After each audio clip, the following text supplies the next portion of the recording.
Kamu bawa apa itu? Aku habis jajan dong. Jajan buah di pinggir jalan. Asik dong, beli apa aja? Biasa, pisang dan pepaya. Berapaan harganya? Tadi totalnya harusnya sih 50.000. Terus aku tawar jadi 30.000. Hah? Murah banget. Sama abangnya boleh? Boleh dong. Kan belinya sama temanku, bukan abang-abang. Biasa harga teman. Tapi kan kasihan temannya. Harusnya nggak boleh ditawar terlalu murah begitu. Harga teman harusnya kita kasih lebih, bukan minta diskon begitu, Sabita.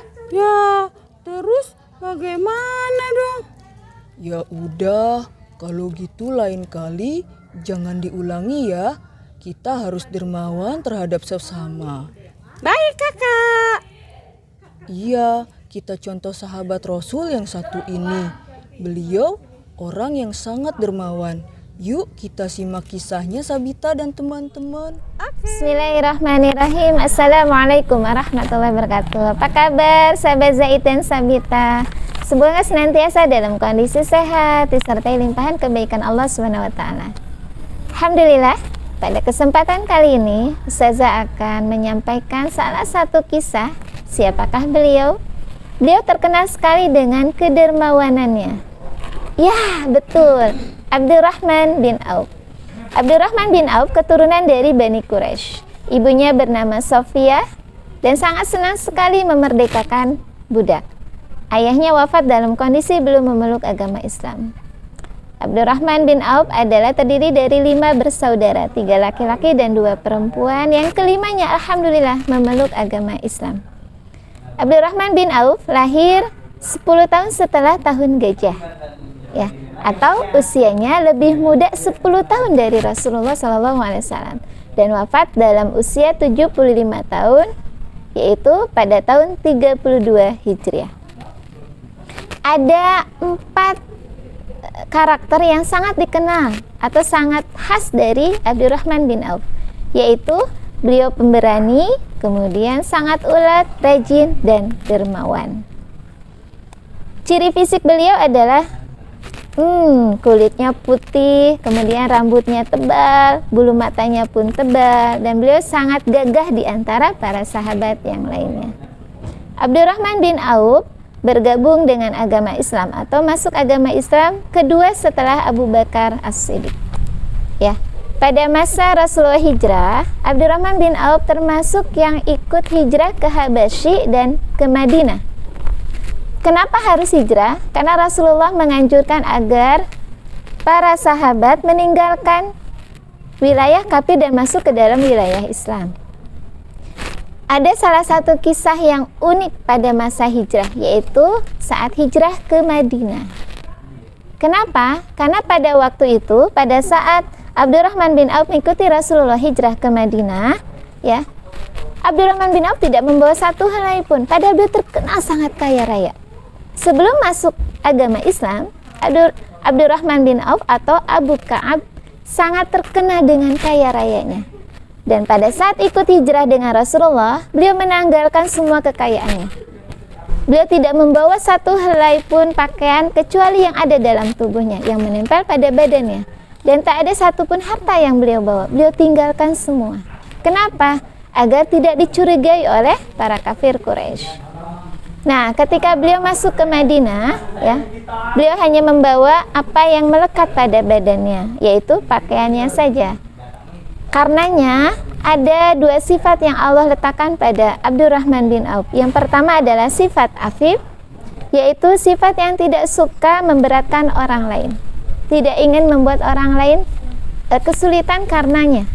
Kemudian sifat yang kedua adalah sifat muri'ah, yaitu ketaatan, kemurnian ibadah hanya kepada Allah Subhanahu wa taala.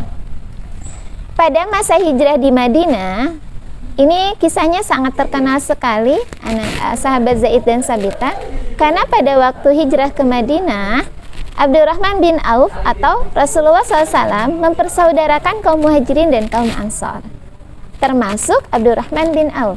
Beliau dipersaudarakan dengan Sa'id bin Robi. Ya, beliau dipersaudarakan dengan Sa'ad bin Robi. Nah, Sa'ad bin Robi ini adalah salah satu tokoh yang sangat kaya raya.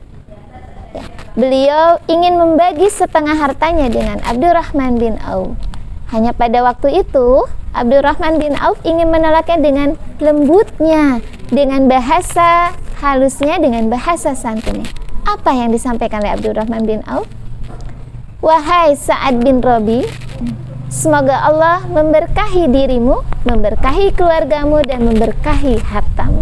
Masya Allah. Pada saat ini Abdurrahman bin Auf menolak kekayaan yang ingin diberikan oleh Sa'ad bin Robi. Bayangkan pada zaman sekarang ini, kalau kita dikasih uang oleh orang lain, dikasih harta berlimpah, kira-kira sikap kita akan seperti Abdurrahman bin Auf kah? Iya, sangat sulit sekali ya. Nah, ini karenanya beliau terkenal dengan sifat rajin dan pemberani atau bahkan sangat dermawan. Setelah kejadian tersebut, Abdurrahman bin Auf hanya minta satu hal kepada Sa'ad bin Robi. Apakah itu? Beliau minta diantarkan ke pasar dan ditunjukkan arah menuju pasar. Untuk apa? Beliau ingin mendatangi pasar dan mencari rezeki yang halal karena Allah Subhanahu wa taala. Saat tiba di pasar, Abdurrahman bin Auf mendatangi salah satu toko penjual cangkul. Ya, karena di sana memang lebih banyak menjual cangkul toko-tokonya. Didatangi salah satunya. Padahal Abdurrahman beliau tidak membawa harta sepeser pun. Tidak ada uang dalam kantongnya. Beliau hanya memakai pakaian atau hartanya yang menempel pada badannya. Kemudian beliau datangi satu toko dengan membaca bismillah. Ya, beliau menanyakan, "Wahai pedagang, bolehkah saya membeli beberapa cangkul ini?" Dalam sebuah kisah yang masyhur disebutkan bahwa beliau membeli 5 cangkul dan meminta penangguhan pembayaran atau yang terkenal dengan jatuh tempo. Pedagang menyetujuinya. Setelah kesepakatan dibuat, akhirnya diizinkan oleh pedagang. Abdurrahman bin Auf hanya membawa 5 cangkul. Diapakan ya cangkulnya?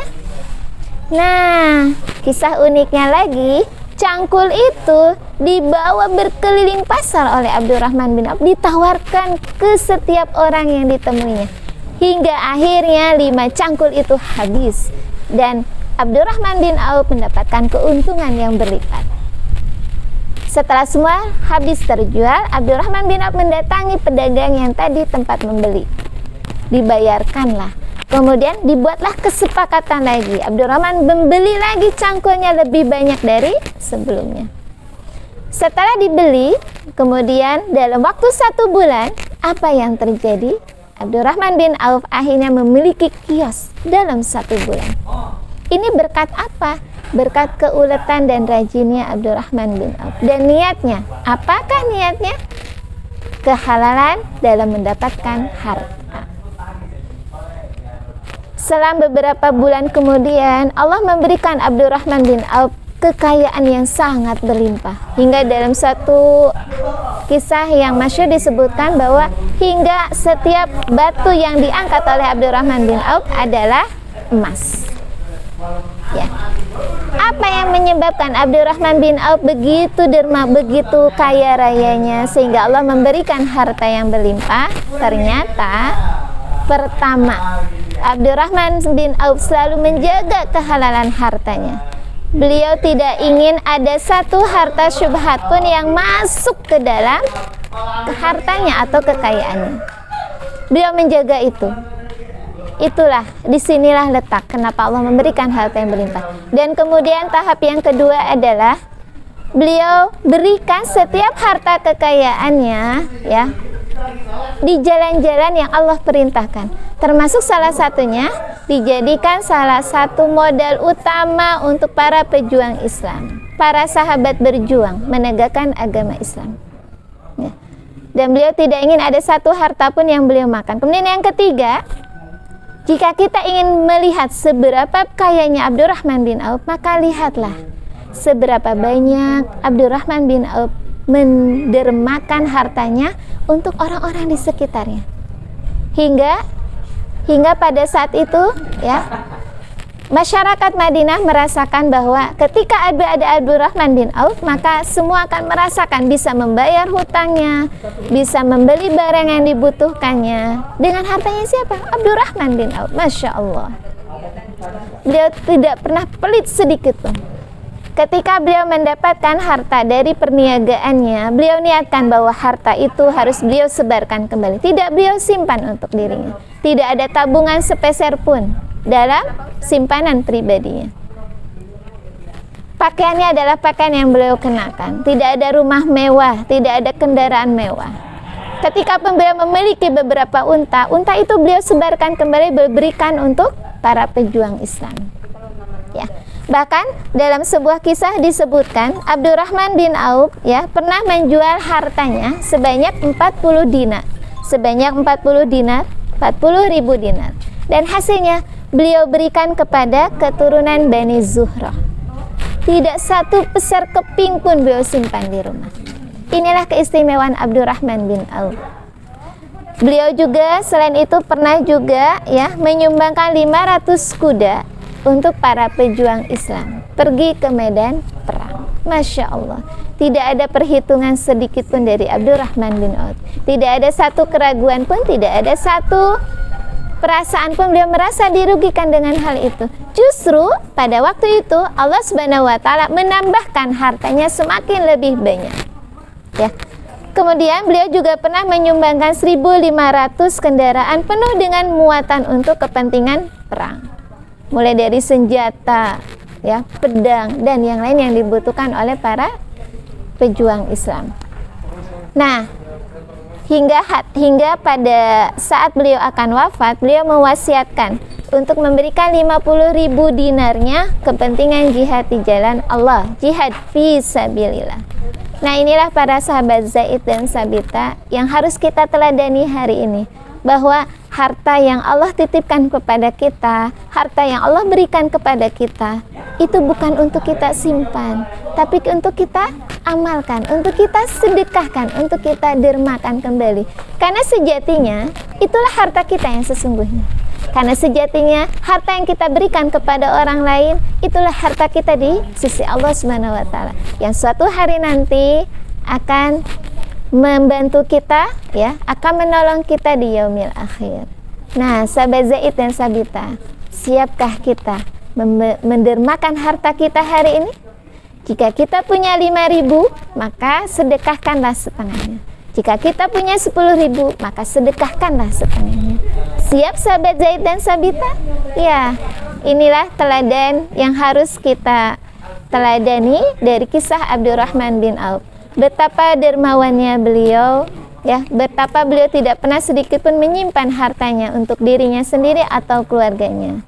Karena itu sahabat Zaid dan Sabita, kita fastabiqul khairat, ya, dengan apa yang Allah titipkan kepada kita, kita manfaatkan untuk kehidupan ukhrawi kita. Selamat beramal salih, selamat bersedekah, selamat meneladani kisah Abdurrahman bin Auf. Insyaallah kisah ini akan kita lanjutkan di kesempatan yang akan datang. Terima kasih sahabat Zaid dan Sabita. Akhirul kalam, Ustazah pamit dan wassalamualaikum warahmatullahi wabarakatuh. Dermawan sekali ya Abdurrahman bin Auf itu, Kak. Iya, Masya Allah ya. Kita harus seperti beliau, teman-teman.